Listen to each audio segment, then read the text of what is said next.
Hurricanes are no fun. Believe me, I speak from personal experience and from having to go through one of the worst hurricanes this island has ever seen some 22 years ago. On June 1st, 1995, as the Atlantic hurricane season officially began, nobody could have predicted then that St. Martin would have been hit by a Category 4 monster called Luis. No one could have stopped it either, and many of us were caught literally with our pants down. We were not prepared physically, not mentally, to spend months without running water, without electricity, with schools closed and supermarkets either looted or razed to the ground. There was nothing romantic about eating dinner with candlelight. There was nothing safe about using blue tarpaulins as roof. But we have come a long way since those days of anguish and pain. We have learned some valuable lessons about hurricane preparedness, but we have, maybe because of the lull in recent years, began to slip slowly back into complacency and inaction. The fact that we have not been hit by a major storm in several years does not mean we should let our guards down. And no matter what the hurricane experts may forecast, all it takes is one bad storm to hit us or any of our neighboring Caribbean islands for us to feel the devastating effects of hurricanes. This is why our motto should be like that of the Boy Scouts, to be prepared at all times. The time to start planning is not June 1st, when the hurricane season officially begins. In fact, recent history has shown that since 2014, we have been having storms systems forming in the Atlantic prior to June 1st. This year, for example, the first named storm, Arlene, formed in April. So the time for planning, therefore, should be before June 1st. We tend to think that we have all the time in the world to get ready. The 48-hour advance warning of an approaching hurricane is not enough to stock up, fix our roofs, clear our yards of debris, etc., which are all part of the normal preparedness experience. The fact is, if you have not yet begun preparing for the hurricane season, you need to start right now. All the government agencies charged with disaster preparedness are getting in high gear to make sure that, God forbid, should we have to go through any storm during this season, everything will be in place to mitigate its effects as much as possible. But like charity, good preparedness begins at home. It is time to check your hurricane preparedness plan, starting with the roof of your house and or business to your personal and family hurricane kit, as well as your insurance papers. While government will do everything it can to assist in the case of disaster, government cannot do it alone. My advice, therefore, is that we should all be prepared as best as we can. I would also like to urge you to pay keen attention to announcements from the Office of Disaster Management and other government agencies and follow their instructions whenever these are issued for your own safety and the safety of your family and others. The first priority is to avoid any loss of lives. Have a safe hurricane season. May God spare us all from the devastating storms and other natural disasters. I was deceived about the nature of my job. I was abducted and sold. All my documents were confiscated and money was withheld from me. I was isolated and confined to one area. I was forced into prostitution. I was forced to lie to authorities and my family. Now that you know, what will you do? You can help by calling the National Reporting Bureau on Human Trafficking at 542-1553 or send email to naticotip@gmail.com. Human trafficking and exploitation. Please report it. As you may know, the Progress Committee is the committee put together comprising of members of all of the islands or the countries, in this sense, Curaçao, the Netherlands, and Sint Maarten.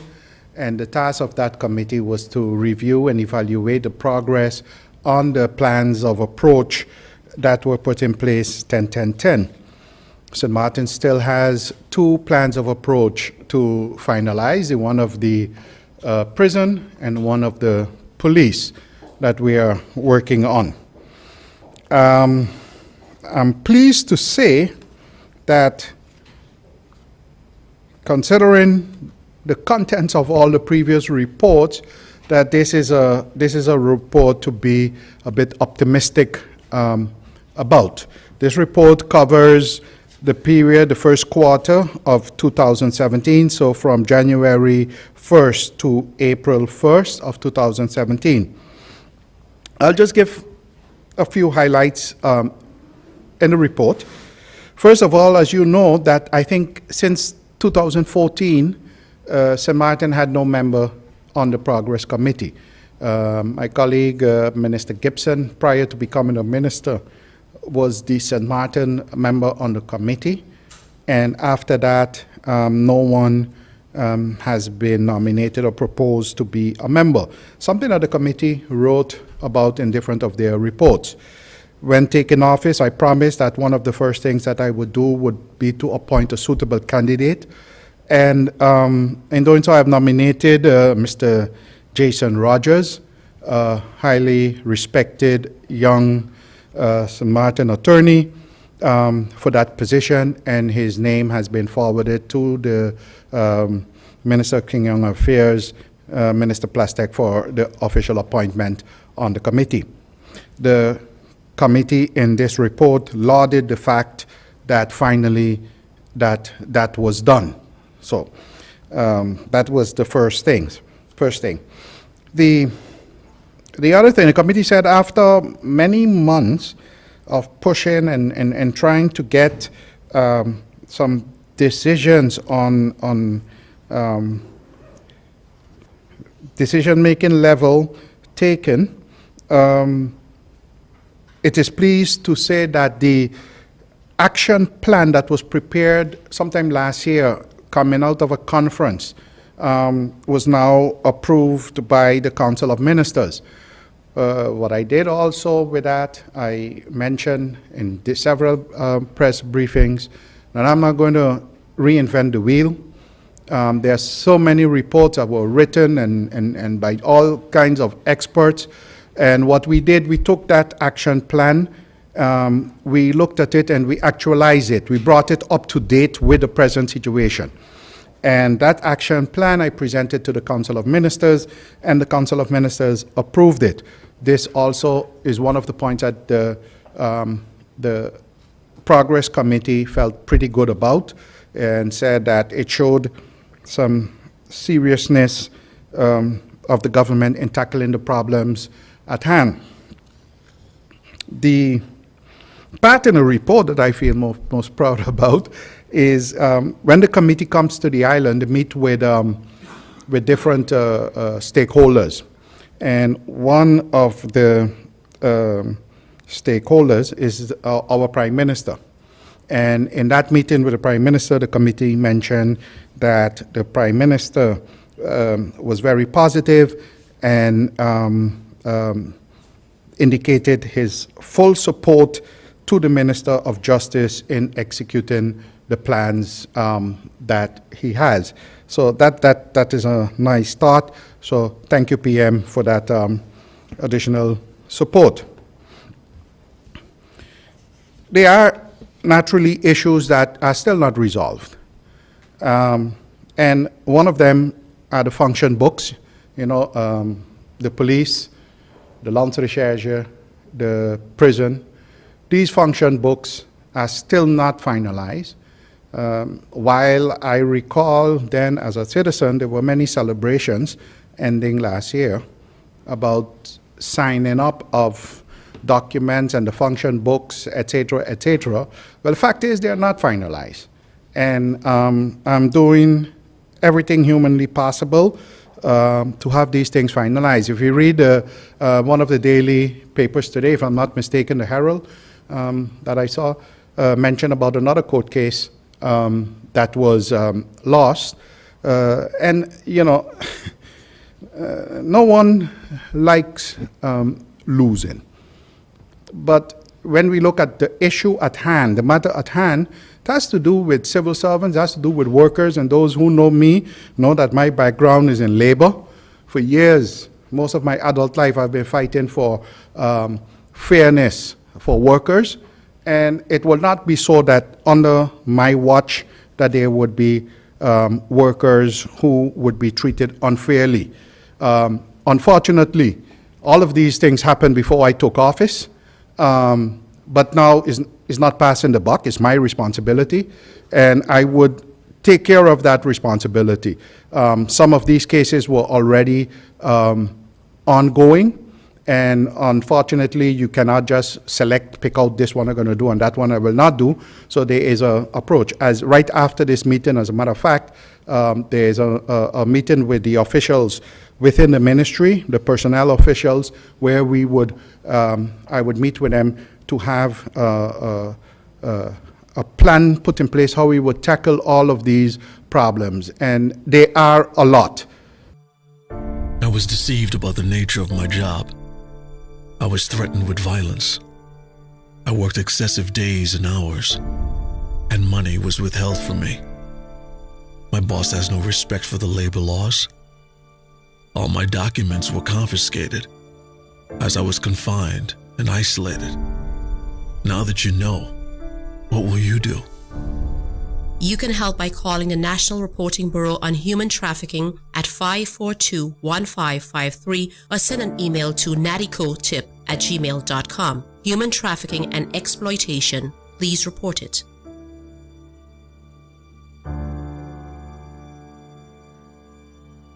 When will your ministry or you as a person consider start recruiting people to become part of the management team? And what would be the status of the suspended or former director? Okay. Yes, that is the main issue. Again, it is how long we consider the term or the period of normalization. Normalization was just that there was no violence up there. Normalization was also the fact that there are a lot of personnel issues. There's a high sick leave issue. I mentioned, for instance, how we are working together with the VKS to have enough people on the shifts to guarantee the safety of the inmates as well as the workers at the prison. That decision, I think it's as we go along with the task force and evaluating everything and putting in it, that decision would be taken later down. The situation with the present director, as I said, that is a personnel issue, which I will not elaborate on in public, but that, as I speak now, is that situation is being worked on. And as soon as a decision is taken on that, I would inform the public of what that decision is. Regarding civil servants that are on sick leave are not really sick, I can at least give you an indication as to one person. The person that was close to the former head of IND that is now on suspension. He is home, presumably sick, for a very long time now, but is seen in very weird places for a sick person. How do you get around to getting doctors to not give these people long-term sick leave when in fact they're not sick? How are you getting through with that process? Yeah, We have all the necessary laws in place. We have the policies in place. We have the regulations in place. All we have to do is to follow them. And we have to get people to live up to their responsibilities. Somehow the system has been created, or everyone think that the minister is responsible for doing this and that, etc. If that was the case, the minister would not need an SG, nor would there be need for department heads, nor etc., etc. There's a chain of responsibility, and there are procedures put in place. And I think what we would have to do, and I've been a civil servant myself for a very long time, also in managerial positions for a lot of those years, I know how difficult it is. We are a small island. If we look left, we see our cousin, and if we look right, we see our neighbor. So when it comes to making the positive decisions, that's easy. But when it comes to making the negative decisions, we have a problem with it.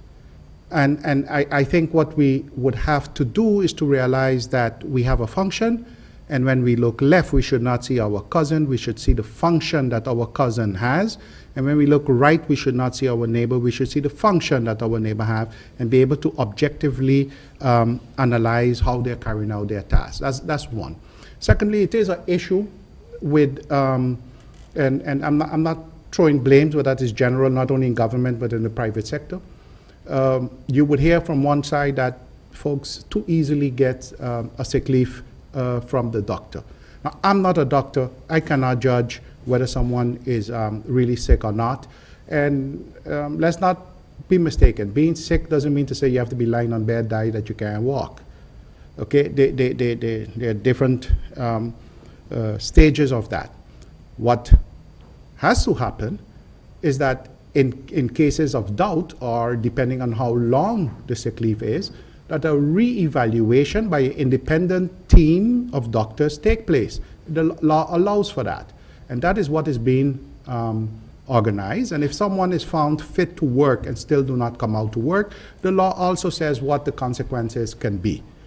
So what am I going to do with that situation as far as the Ministry of Justice is concerned is follow the law according to procedures. But every civil servant has the right to be treated fairly, and not like I said on another topic, no witch hunts. So that is how we have to do it. It is a problem. Sick leave is a problem, but you cannot just judge and say that people are not sick. And it doesn't also have to be physical illness. It could be stressful situations that people have to work on also. So I'm not trying to talk it good that people are out long, but we will follow the procedures that are in place to deal with that particular issue. Thank you, Minister. On another note, another question. I have my second round now. You're confusing when you're sitting there by yourself, huh? Yeah, it's not Okay. confusing. It should be mentioned that I'm here alone. That, Actually, not necessary. Yeah. So this is what we're going to do. So we You've go to asked the your first second 3 round? questions in your first round. The second round begins. Now here are your next additional 3 questions allotted to you. So please begin. all right, Thank you. Minister, you also mentioned the Lance Busloyd and all that has been happening with civil servants that are not being treated fairly. They are on positions. They don't get their normal documentation. Really?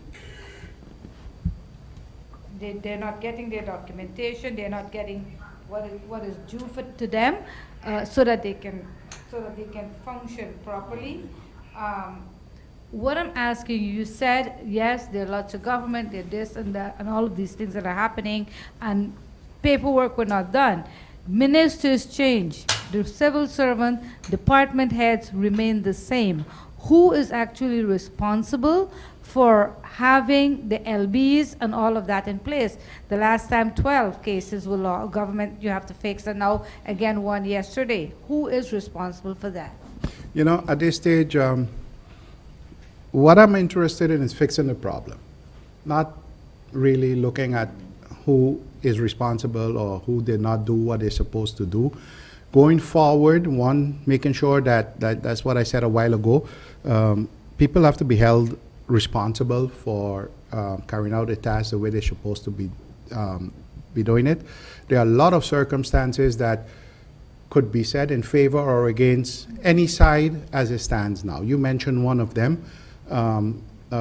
Yes, while civil servants stay and ministers change, you would believe that that would give some kind of a continuity, not always.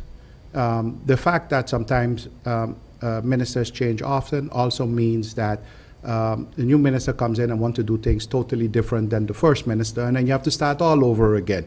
So it could be very frustrating for the civil servants at that time too, and sometimes just sitting waiting to see what is the policy of the new minister, etc., etc. So we should draw the line there. We should say whatever happened or whatever caused the situation to be so.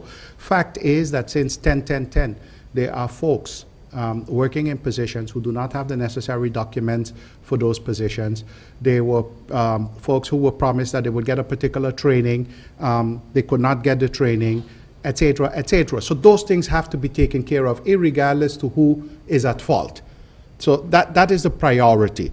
The other side would be that, yes, there might also be those who are taking advantage of the situation and not showing up to work when they should be showing up to work, etc. They also would be dealt with. So it's not a matter of pointing fingers and all of the ministers sitting here now, we are responsible for the situation. Whether we met it, got it, we are responsible for it, and we have to move forward and try to fix it, and that's what we are doing. Thank you, Minister Bosman. Minister Emmanuel, Belvedere, GEBE, you have two of them.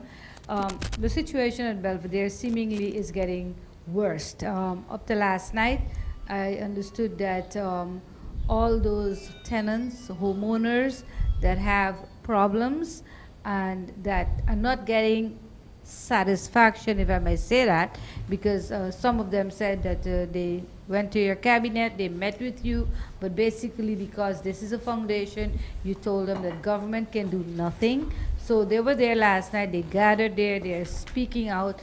You've asked the board, especially those civil servants and those appointed by government, to vacate their seat. Where are you on this? Well, I would never tell individuals that government can't do anything. It's more probably like government is limited in what can be done in terms of dealing with the issues that they are having pertaining to their homes in Belvedere, and there are some serious issues concerning the stage with the board, because like I mentioned, it's nothing, again, in terms of removing the management team, and I've said it from day one, that I honestly do feel that something is definitely wrong with the way the foundation is being managed. I am to the point where I'm getting the legal advice in terms of going to the Corporate Governance Council and asking them to remove these individuals, get the advice on it, because at the end of the day, like Minister Bosman made mention earlier, the responsibility still lies with the minister, because you would see Minister of Spatial Planning, Housing and Environment. So it doesn't matter whether it's a foundation that controls Belvedere. As far as people are concerned, you're the Minister of Housing and you should be able to do something. And you know what? I think they're right. I think they're right. Government should be able to do something, and something indeed I intend to do. That I won't let you know as yet, but something indeed I intend to do about the situation. Do you intend to apply the LMR? Because the LMR Article 55 and 56 tells you that civil servants are not allowed to have a second job or a second salary.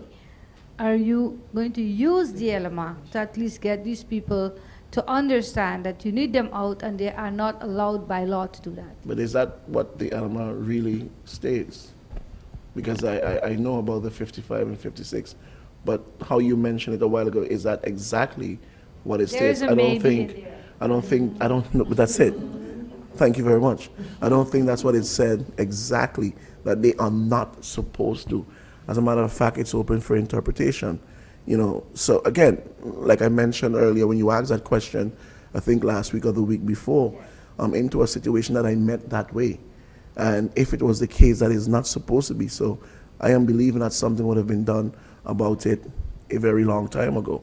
And I think the Prime Minister explained last week exactly how this governs. And yes, but in relation to the housing foundation, I will make mention that I'm a bit disappointed, especially with the civil servants that the minister have asked, you should tender your resignation and make way for new board members so we can take housing foundation in a different direction. I've also mentioned that I would have a discussion with the present director as it is. But the constant complaints are so many. It's so overwhelming. At this stage, you sort of ask yourself, what is a conversation going to do? Because there's a lot of things that needs to be done, whether it's the loan that needs to be financed, whether it's the houses that needs to be repaired, whether it's new houses that have been built and there's damage in them. And it sort of puts you in a stiff jacket at times because you want to move forward, you want to help, and there's little as government or a minister that I can do at this present moment. But what I can do is start to remove the board members with a little bit more haste and pace, and that is what I intend to do.